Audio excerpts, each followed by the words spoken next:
Good morning. তো আজকে আমি কাঁকরোলের একটা নতুন রেসিপি করব।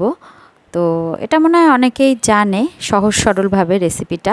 তো প্রথমে আমি কাঁকরোলগুলো গোল গোল করে মোটা মোটা করে কেটে নিয়েছি, আর এখানে সর্ষে পেস্ট করে রেখেছি, আর টমেটো নিয়েছি, কাঁচা লঙ্কাও নিয়ে নিয়েছি। তো এবার আমি কাঁকরোলের মধ্যে নুন হলুদ মাখিয়ে রাখলাম।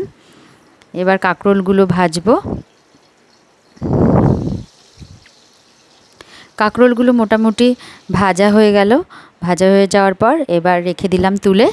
এবার কড়াইতে একটু জিরে ফোড়ন দিলাম, আর শুকনো লঙ্কা ফোড়ন দিয়ে দিলাম। এবার ফোড়নটা একটু ভালো করে গরম হয়ে গেলে ওর মধ্যে টমেটো কুচিগুলো দিয়ে দিলাম। এবার টমেটো কুচিগুলো একটুখানি নরম, নুন দিলাম, নুন দিয়ে একটু নরম হয়ে গেলে পরে সর্ষের পেস্টটা দিয়ে দিলাম। এর মধ্যে আমি কাঁচা লঙ্কা কুচি করেও দিয়ে দিয়েছি। এবার সর্ষেটা ভালো করে নাড়াচাড়া করে নিয়ে এবার সর্ষের মধ্যে একটু তেল দিয়ে দিলাম, স্বাদ মতো নুন দিয়ে দিলাম, আর কাঁকরোলগুলো দিয়ে দিলাম। এবার কাঁকরোলগুলো দিয়ে ভালো করে মিশিয়ে নিলাম। এবার এর মধ্যে একটু জল দিয়ে দিলাম, অল্প করে জল দিয়ে ঢেকে রেখে দিলাম। আর এই যে কাঁকরোলের রেডি। আর এর মধ্যে একটু কাঁচা সর্ষের তেল দিয়ে দিলাম। গরম ভাতের সাথে দারুণ লাগবে এই কাঁকরোলের রেসিপিটা, সর্ষে কাঁকরোল।